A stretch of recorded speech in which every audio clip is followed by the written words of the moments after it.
आज 24 तारखेला महाराष्ट्रामध्ये GFS मॉडेलने पाऊस दाखवलेला असून मान्सूनची प्रगती होईल. कोकणामध्ये संततधार पावसाची शक्यता आहे.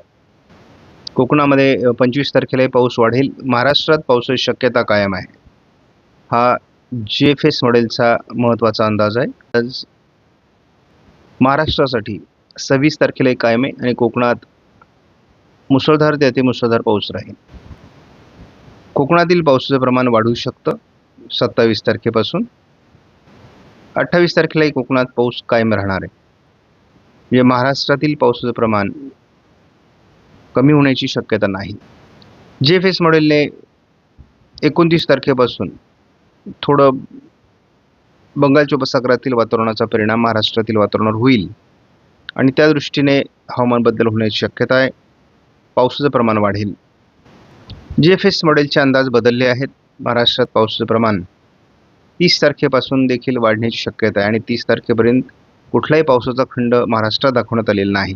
पश्चिमी वाऱ्यांचा कोरडा प्रभाव हा दरम्यानच्या काळात असल्यामुळे मान्सून देशात पुढे सरकताना थोड्या मर्यादा दिसत आहेत GFS मॉडेलनुसार. परंतु आपण बघतो की एक चक्राकार स्थिती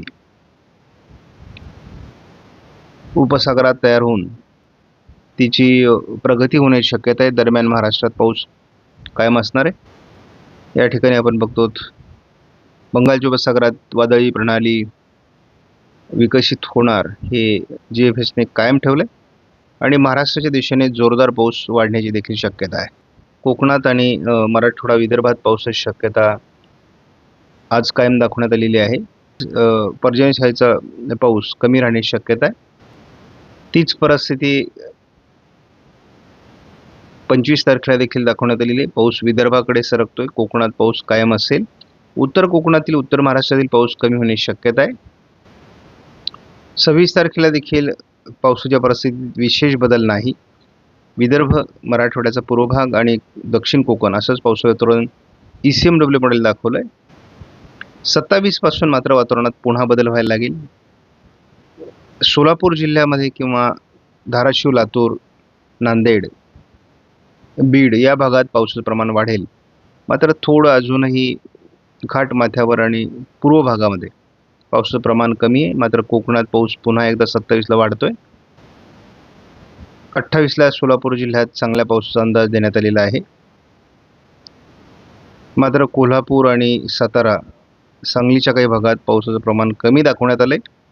मात्र मुसळधार पाऊस पुन्हा एकदा कोकणाकडे, मध्य महाराष्ट्र, मराठवाडा, पश्चिम महाराष्ट्राचा काही पूर्व भाग, विदर्भात पाऊस सातत्याने दाखवण्यात आला आहे. 29 तारखेला महाराष्ट्र सर्वदूर पावसाची शक्यता दाखवण्यात आलेली आहे आणि कोकणात अतिवृष्टीची शक्यता आहे. 30 तारखेला देखील कोकणात अतिवृष्टी आहे. मराठवाडा, विदर्भात पाऊस आहे. मात्र सह्याद्रीच्या पर्वतरांगांच्या आजूबाजूने म्हणजे पूर्व भागामध्ये, ज्याला मी पर्जन्यछायेचा प्रदेश सातत्याने म्हणतोय, या ठिकाणी पाऊस कमीच राहतोय. पूर्व विदर्भ आणि कोकण असं पावसाळी प्रमाण वाढते. मराठवाड्यातही पावसाची शक्यता दाखवण्यात आलेली आहे. पश्चिम महाराष्ट्रात पावसाच्या अडचणी निर्माण होऊ शकतात. यापूर्वीच्या अभ्यासानुसार आपल्याला उत्तर महाराष्ट्रामध्ये पावसाची दिक्कत येईल, पाऊस कमी राहील असं वाटत होतं उत्तर मराठवाड्यामध्ये, पश्चिम विदर्भामध्ये. परंतु आता मात्र त्या ठिकाणी पावसाचं प्रमाण सध्या तरी मॉडेल चांगले दाखवतंय. अडचण ही पुणे पूर्व, सातारा पूर्व, सांगली पूर्व, सोलापूर, अहिल्यानगरचा पश्चिम भाग, नाशिकचा थोडा पूर्व भाग. परंतु नाशिकचा भाग सध्या फारसा अडचणी दाखवण्यात आलेला नाही आहे. दरम्यान कोकण किनारपट्टीला तुफान पाऊस असणार आहे. 3 तारखेला देखील कोकणामध्ये अतिवृष्टी असण्याची शक्यता आहे. उत्तर महाराष्ट्रात, मराठवाड्यात, विदर्भात पाऊस आहे. जो हा पट्टा सारखा आपल्याला ECMW मॉडेल अडचणीचा दाखवत आहे. यापूर्वी आपल्याला उत्तर महाराष्ट्राचा भाग अडचणीत दाखवला जात होता. हे वातावरण देखील बदलेल. त्यामुळे हे वातावरण सातत्याने बदलत असतं. 4 तारखेला आपण बघतो कोकण किनारपट्टीला अतिवृष्टी कायम राहणार आहे. उर्वरित महाराष्ट्रात सर्वसाधारण पाऊस राहील स्थानिक वातावरणानुसार. 5 तारखेनंतर पावसाचं प्रमाण वाढण्याची शक्यता आहे. हे SMWF मॉडेल आहे. याचा उपयोग आपण फक्त एकत्रित अंदाजासाठी करतो. या ठिकाणी आपण बघतो की या भागामध्ये एक पावसाळी प्रणाली विकसित होणार आहे. कोकणामध्ये दरम्यानच्या काळात या 15 दिवसात अतिवृष्टीची शक्यता आहे. गडचिरोली जिल्ह्यामध्ये अतिवृष्टीची शक्यता आहे. पण या भागाला मार्क करतो. हा भाग थोडा आपल्याला सध्या या 15 दिवसासाठी अडचणीचा दिसतोय, परंतु कामापुरता पाऊस या ठिकाणी अपेक्षित आहे. मॉडेलमध्ये दाखवतात तसाच पाऊस पडेल असं नाही, परंतु आता आज सध्या मुंबईमध्ये किंवा नवी मुंबई, कोकण घाटमाथ्यावर, त्यानंतर थोडं अहिल्यानगर पूर्व आणि जळगाव, छत्रपती संभाजीनगर, जालना, अमरावती, अकोला, बुलढाणा या भागात पाऊस दाखवला जातो. या ठिकाणची परिस्थिती काय आहे शेतकऱ्यांनी कळवावी. परंतु आज दिवसभरामध्ये झडीचं वातावरण बऱ्याच ठिकाणी राहण्याची शक्यता आहे. कोकणामध्ये पावसाचं सातत्य कायम राहील. थोडं दुपारनंतर मराठवाड्यामध्ये पाऊस वाढण्याची शक्यता आहे. कोकणाच्या दक्षिणी भागात पाऊस वाढेल, परंतु उत्तरेकडे पाऊस कमी होण्याची शक्यता आहे. उत्तर महाराष्ट्रातही धुळे, नंदुरबार, नाशिक भागामध्ये पाऊस कमी होईल. मात्र उशिरापर्यंत मराठवाड्यात पावसाच्या ॲक्टिव्हिटीज होतील, कोकणात पावसाच्या ॲक्टिव्हिटीज होतील. थोडं मराठवाड्यामध्ये आणि विदर्भात पावसाची शक्यता आहे. 25 तारखेला मराठवाड्याची परिस्थिती चांगली दाखवली जाते सध्या. कोकणात पाऊस मात्र 25ला कमी होण्याची शक्यता आहे. 26ला देखील कोकणात पाऊस कमी असण्याची शक्यता आहे. मात्र हलक्या ॲक्टिव्हिटीज राहतील. मराठवाडा, विदर्भात पावसाचं वातावरण चांगलं दाखवलं जाते.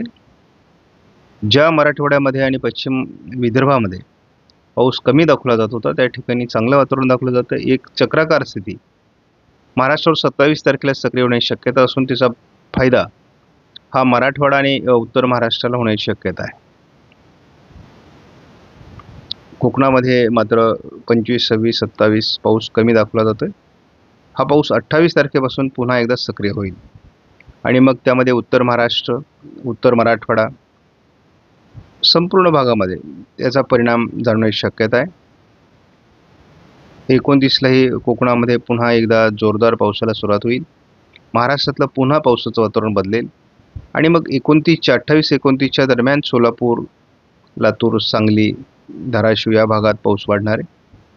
पुणे जिल्ह्यामध्ये पाऊस वाढेल. अहिल्यानगरमध्ये, बीडमध्ये, नांदेडमध्ये पाऊस प्रमाण वाढण्याची शक्यता आहे.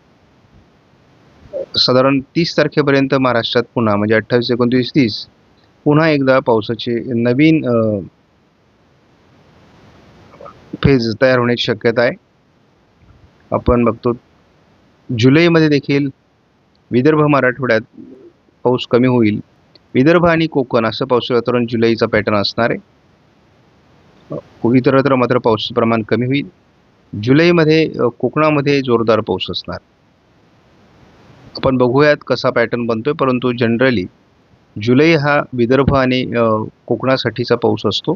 5-6 तारखेला काही हवामान प्रणाल्या ह्या बंगालच्या उपसागरातून उत्तरेला सरकणार आहे, परंतु त्यातली एक प्रणाली हे मध्य प्रदेशवरून उत्तर महाराष्ट्रात सरकण्याची शक्यता दाखवली जाते. त्यामुळे यावर लक्ष ठेवावे लागेल. दुसरी एक वातावरण प्रणाली पुन्हा तयार होते आणि ती उत्तर महाराष्ट्राकडे, उत्तर भारताकडे सरकते. त्यामुळे एकूण बघू की वेगवेगळ्या वातावरण प्रणाली अजून तयार होणार आहेत आणि त्याचा किती महाराष्ट्रावर परिणाम होतो तेही आपल्याला बघावं लागणार आहे. आणि हवामान सातत्याने बदलत राहणार आहे. त्यामुळे आपण या सगळ्या वातावरणावर लक्ष ठेवून आहोत. एल निनोच्या वर्षामध्ये देखील आपल्याला पावसाची सातत्य दिसते. मोठा खंड हा 8 तारखेपर्यंत नाही. पावसाची कमी जास्त प्रमाण होईल, त्यामुळे घाबरून जाऊ नये. आणि जेव्हा वादळी हवामान प्रणाल्या तयार होतील तेव्हा पावसाचं प्रमाण देखील बदलण्याची शक्यता आहे. आपण आज व्हिडिओमधील माहिती महत्त्वपूर्ण वाटल्यास लाईक करा, शेअर करा, चॅनलला सबस्क्राईब करा. धन्यवाद.